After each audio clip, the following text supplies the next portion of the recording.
Muy bien amigos, el día de hoy vamos a ver el agua en los alimentos, tipos de agua y actividad de agua. Presenta el ingeniero en Instituciones Alimentarias, Josué Mirón Rivera. La importancia del agua.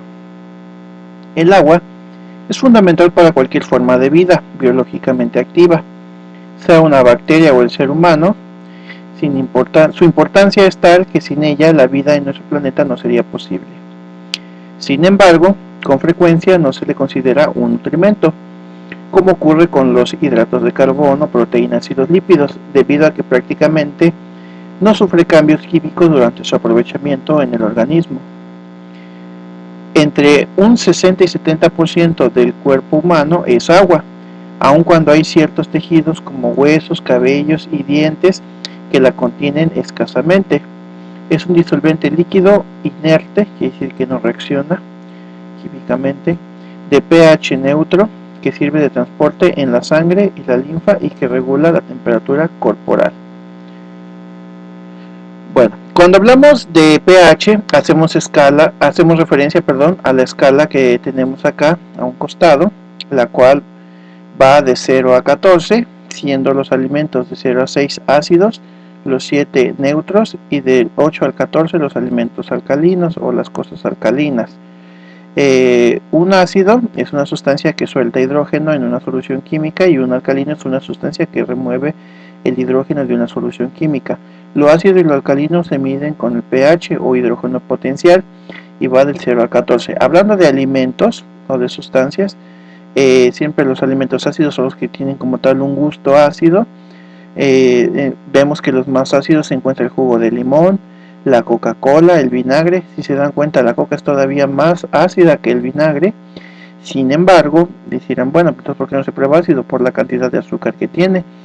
Un vaso de 200 mililitros de Coca-Cola tiene en promedio de 7 a 8 cucharadas de azúcar.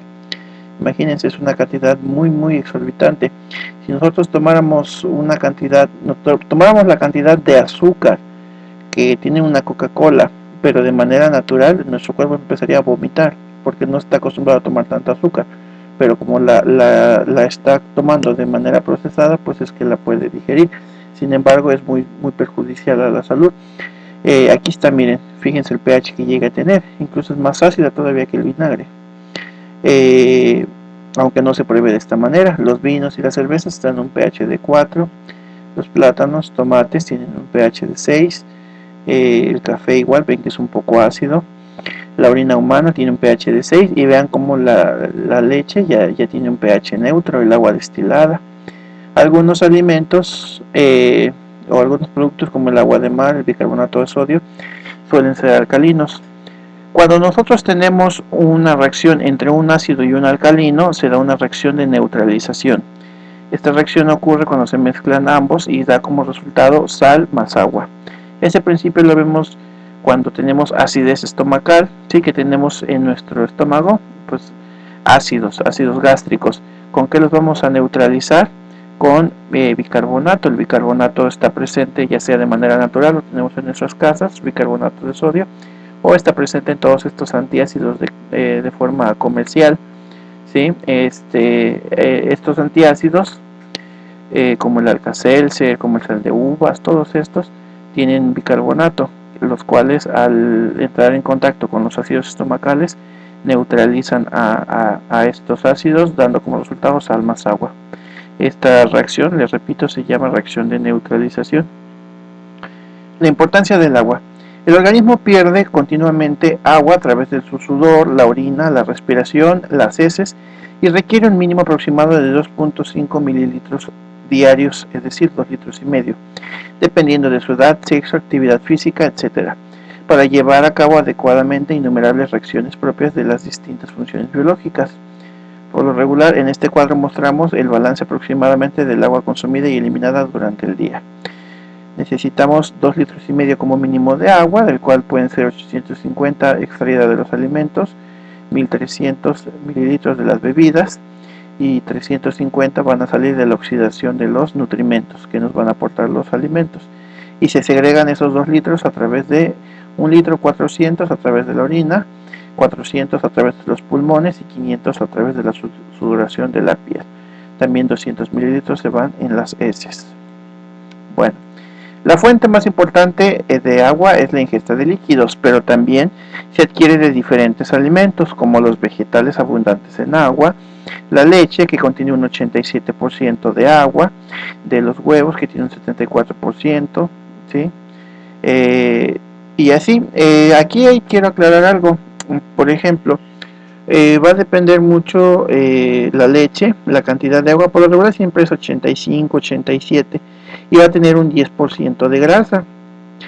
Entonces es 85% o 87 agua, 10% grasa, y el otro 5 o 3% que nos falta van a ser otros elementos ya propios de la leche. La leche que no se le ha quitado ningún porcentaje de grasa, que tiene este 10%, es la leche entera.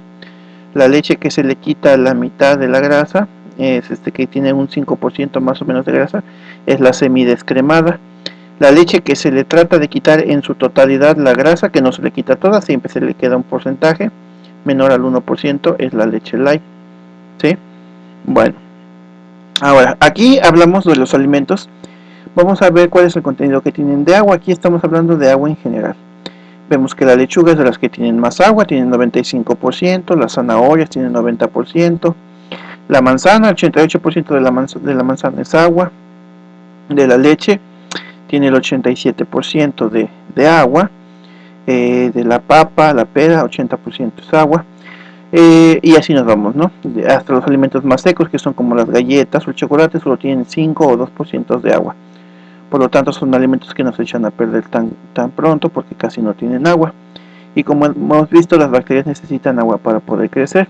Aquí mucho va a depender la cantidad de grasa también de la raza de la vaca. Si es una raza Holstein, pues dan leche de mejor calidad y nos dan el porcentaje mayor de, los 10% de grasa. Va a haber vacas que esas vacas solamente es de clima frío. En climas cálidos esas vacas no resisten, por lo tanto tienen que hacerse cruzas de vacas que sean de la Holstein, que es la más la que da mejor calidad, la que nos da hasta 40 litros de leche por una ordeñada, pero sin embargo no son de clima frío, no aguantan el calor. Al mezclarla con otras razas, sí, ya dan origen a otras nuevas razas, como la cebú, y que son razas más cárnicas, y ya se obtiene un porcentaje de leche. Si bien estas vacas no nos dan los 40 litros que nos da una Holstein, pero sí nos dan la mitad a veces, o incluso un poco menos, un poco más, puede ser variable, pero por lo regular las vacas de clima cálido no dan ese 10% de grasa. ¿Por qué? Porque no es una vaca al tener una alimentación de clima cálido, pues va a ser los pastos más secos y el agua también va a ser mayor su consumo de agua, por lo tanto se ve reflejado en su producción de leche. No va a tener una leche tan grasosa, ¿sí? Del 10% de grasa, ni tan con tanta calidad como la de una Holstein de clima frío. Bueno, vamos a ver el agua libre y el agua ligada. Todos los alimentos, sin excepción alguna, todos están compuestos por dos tipos de agua. En este ejemplo que yo di acá, solamente estoy hablando de agua en general. Cuando nos diga porcentaje de humedad en los alimentos, no estoy haciendo referencia más que al agua total de los alimentos. En este caso, todos los alimentos, les mencionaba, tienen dos tipos de agua, el agua libre y el agua ligada. ¿Cuál va a ser el agua libre? El agua libre va a ser aquella que se encuentre disponible para el crecimiento de los microorganismos y para intervenir en las diferentes transformaciones. En otras palabras, descrito de una manera más clara, el agua libre es la que se puede extraer de un alimento. Cuando nosotros deshidratamos un alimento, el agua libre es aquella que se le va a quitar a un alimento deshidratado, por ejemplo la leche en polvo. El agua ligada, por su parte, es aquella que no se puede quitar de un alimento. ¿Por qué no se puede quitar? Porque está unida a la superficie sólida y no actúa. También se le conoce como agua no disponible o agua inmóvil. Esta agua está ligada a los elementos químicos del alimento y por lo tanto no se puede extraer.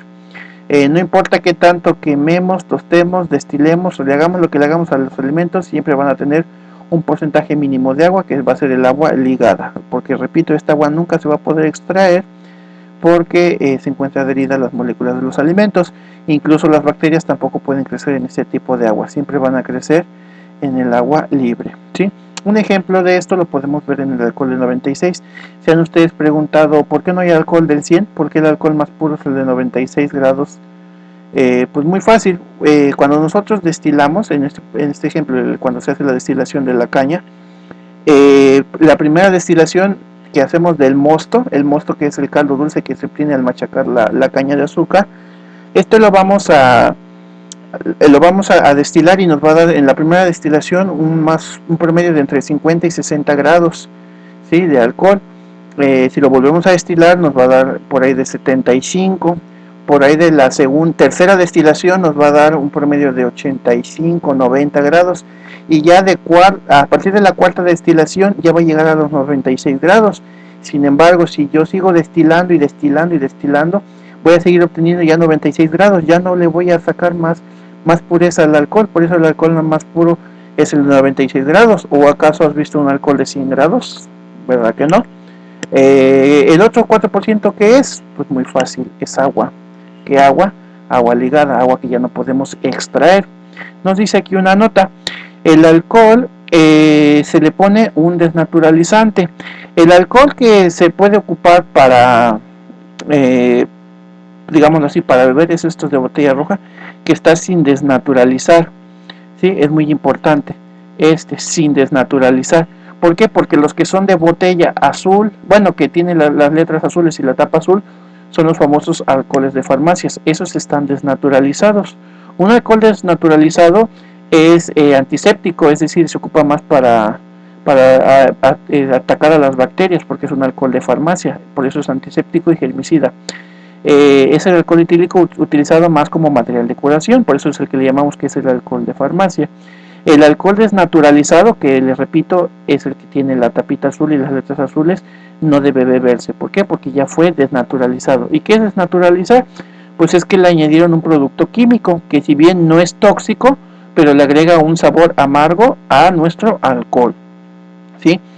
¿Para qué? Pues para que no se beba, porque está destinado a ser usado para cuestiones de curación. Aunque el desnaturalizante amarga el alcohol y hace que no sea grato su sabor, sí llega a ser tóxico, no el desnaturalizante, pero sí el alcohol de farmacia, si se consume en muchas cantidades. El alcohol sin desnaturalizar, que es este rojito, sí se puede beber. ¿Sí? Me vas a decir, bueno, y se ve que está muy fuerte. Bueno, sí, pero hay algunas bebidas como los toritos que lo llevan, ¿sí? Algunas bebidas llegan en menor cantidad, pero sí llegan a utilizar alcohol. Solo no olvides, amigo, que siempre tiene que ser alcohol etílico, ¿sale? Sin desnaturalizar, los de letras y tapitas rojas. Bueno, ¿qué es el AW?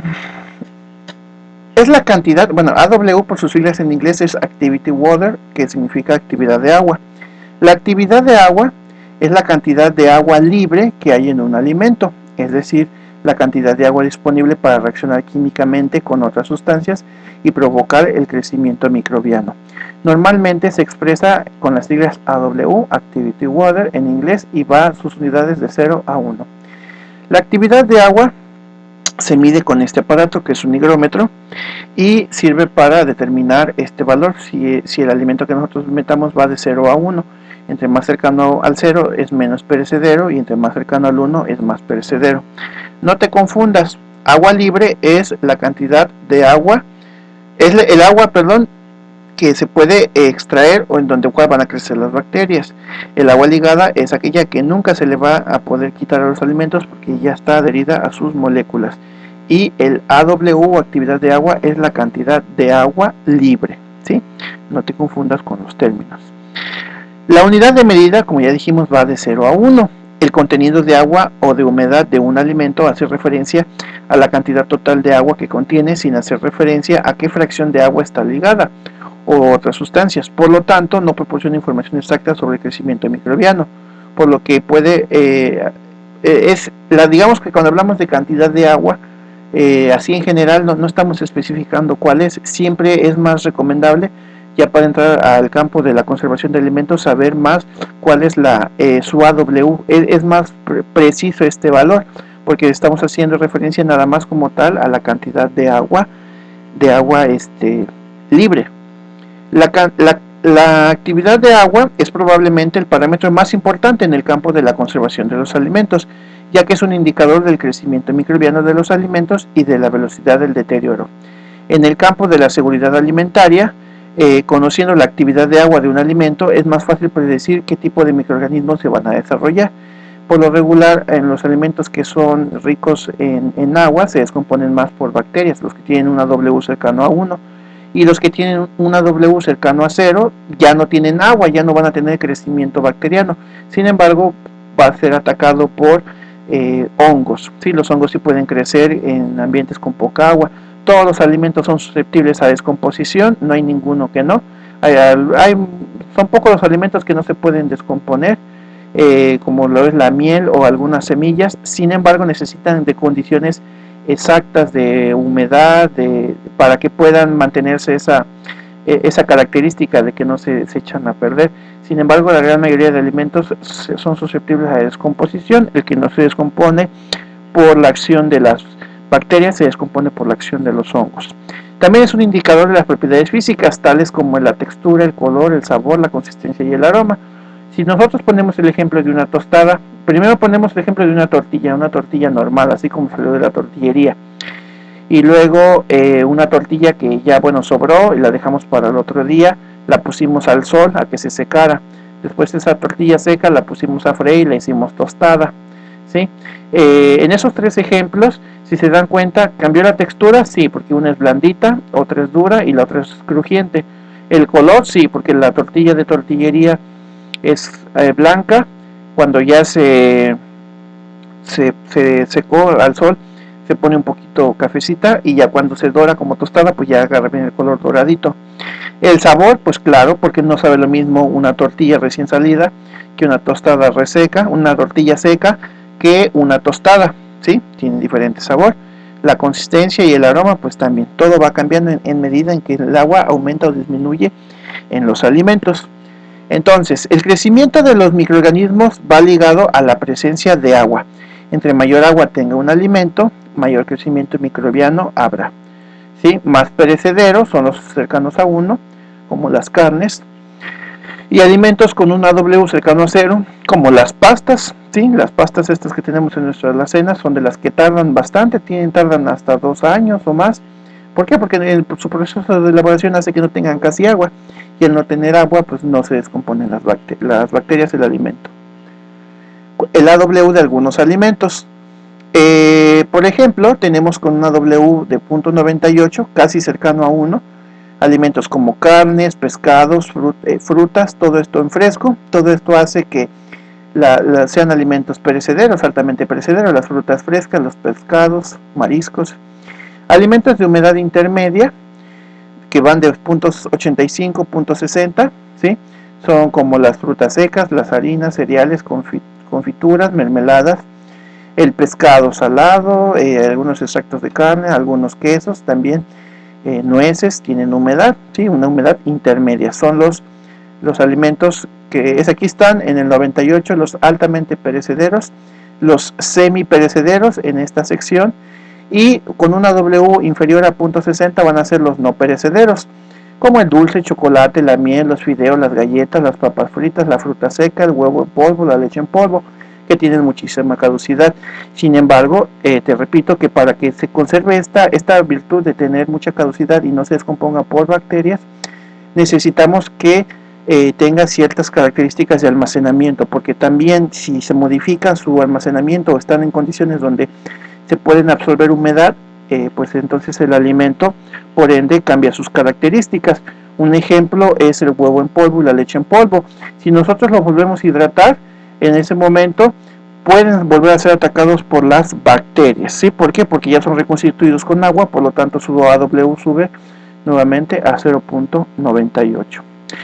Hasta aquí llegamos la clase de hoy, espero que te haya gustado.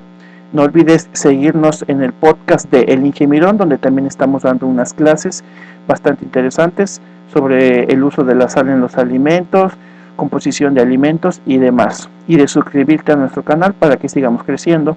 También puedes consultar nuestra página de Facebook para seguir viendo los contenidos de un servidor y un poco de la trayectoria que estamos manejando. Nos encontramos de igual manera como El Inge Mirón en Facebook. Búscanos y hasta la próxima.